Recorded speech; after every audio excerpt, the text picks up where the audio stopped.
What is going on, Colts Nation? I am Eric Smith, your host of the Colts Cast. Today, hey, look, Jaylon Johnson. Oh, man. I love cornerbacks. Told you all that before. Former second-round pick out of Utah, 2023 Pro Bowler, second team All-Pro. When you're All-Pro, you're you're All-Pro. One of the top defensive free agents on the market, arguably the best cornerback on the market. The Indianapolis Colts should be picking the phone up with Johnson's agent yesterday. Now, of course, this guy wants to stay with the Chicago Bears. Most players do. When they're seeking a long-term contract, they've been with that team for a while. But the bidding war, regardless, will be tight until, if that happens. But I'm going to explain why Jaylon Johnson is a perfect fit for the Indianapolis Colts.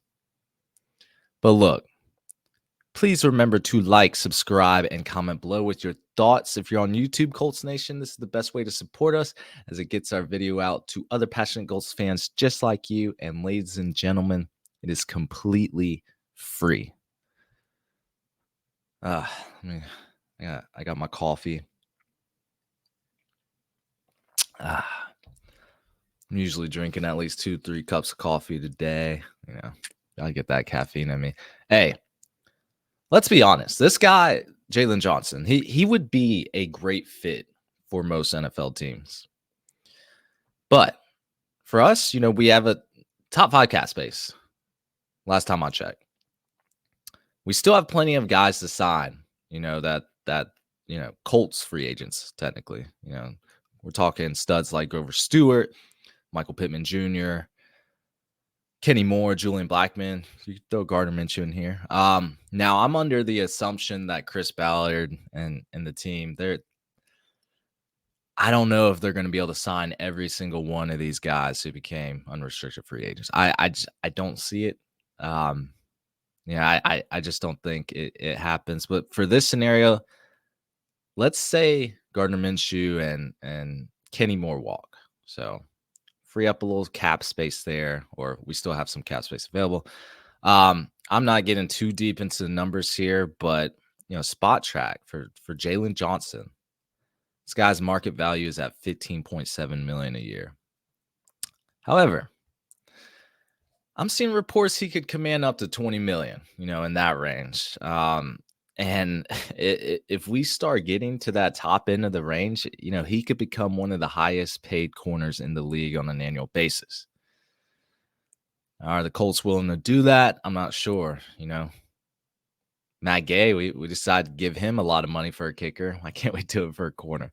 But what is a huge need for the Indianapolis Colts right now? A cornerback.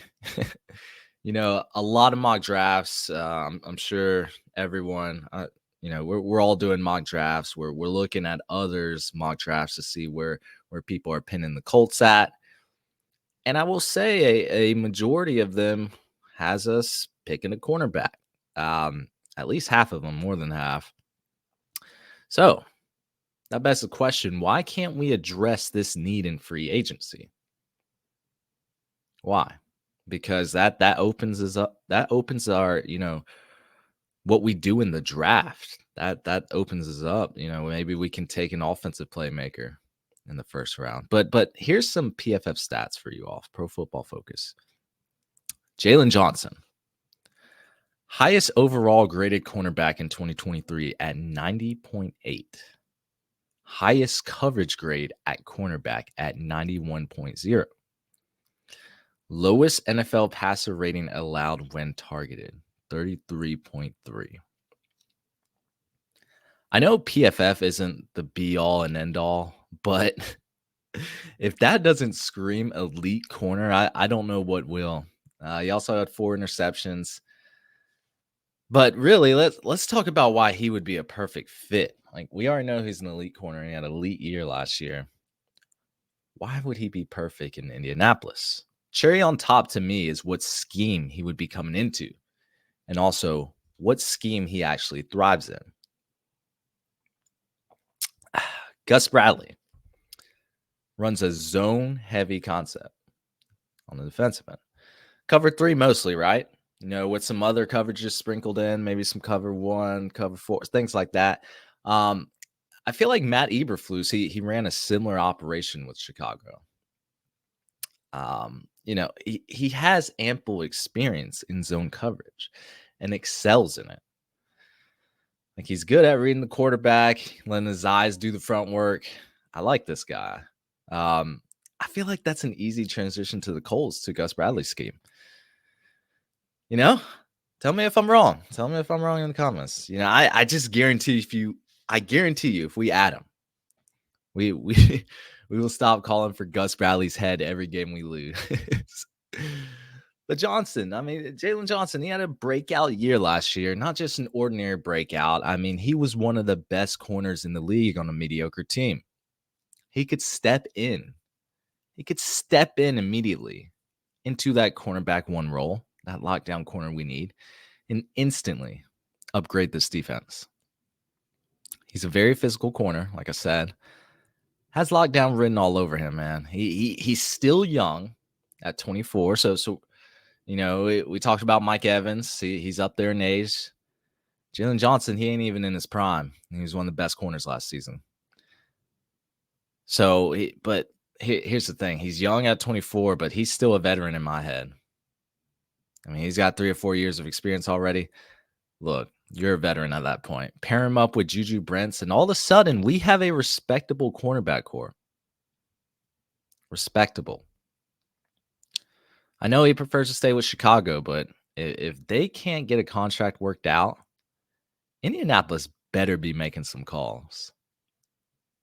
You ain't got to throw everything on the kitchen sink, but you have to at least entertain and see, what he's wanting. Does he even want to come and play in Indianapolis? Things like that. But we got to be picking up the phone. Going this route, like I said, I feel like it makes things easier in the draft. When we can decide, hey, we got our defensive playmaker we wanted, who we were maybe aiming for in the first round. Let's go get a weapon on offense. I know a lot of Colts fans, we have our opinions on what playmaker to get. A lot of people like Brock Bowers, Brian Thomas Jr., Malik Neighbors, Xavier Legette, Keon Coleman. There's a lot. It's a deep class. So why can't we go address cornerback in free agency and focus on the draft to get our offensive playmaker? Let me know your thoughts, Colts Nation. That's going to be it for me. Thank you for listening to the Colts Cast. We are live on Apple Podcasts, Spotify, YouTube, or any platform you use to listen to podcasts. And we'll be back next time to give you some more Indianapolis Colts content. Y'all take care.